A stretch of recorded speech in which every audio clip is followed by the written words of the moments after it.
The pet portrait hustle they didn't know how to draw. This story isn't about artists. It's about ordinary people who loved animals and found a way to turn that love into something more. In a quiet part of Sheffield, Maya had just quit her job in retail. No big plan. No backup. Just a laptop, a tabby cat named Luna, and time. One day, she typed into ChatGPT, "How to make money from home without artistic skills." The answer that changed everything. Pet portraits using AI. She found Midjourney. She uploaded a photo of Luna. Typed in a few words. Dreamy, painterly, gentle background, forest light. What came out was magic. A portrait that looked like a mix between Disney and a fairy tale. She opened Canva.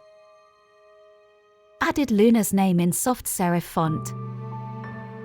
Created a mock-up, the portrait hanging above a sofa. Uploaded it to Etsy. £9.95 for a digital file. £19.95 if printed and shipped. First sale came in 4 days. It wasn't huge, but it felt huge. If this story already gave you an idea, don't forget to like, comment and subscribe.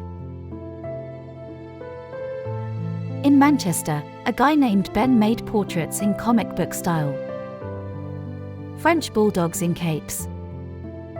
Golden retrievers with laser eyes.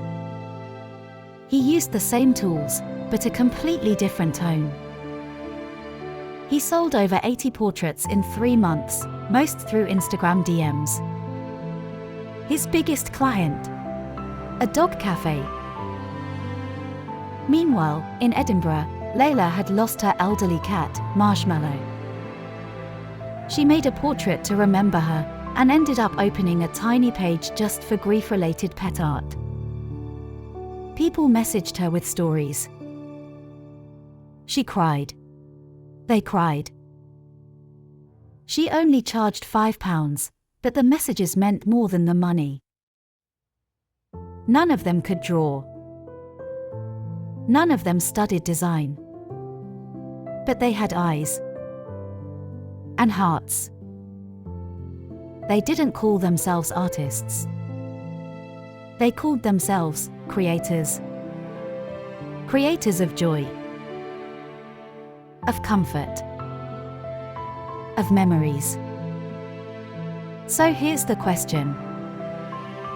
If they could do it with a free trial of Midjourney, a Canva account, and a pet photo, what could you do? Drop your idea in the comments, and if this lit a spark in you, subscribe for more.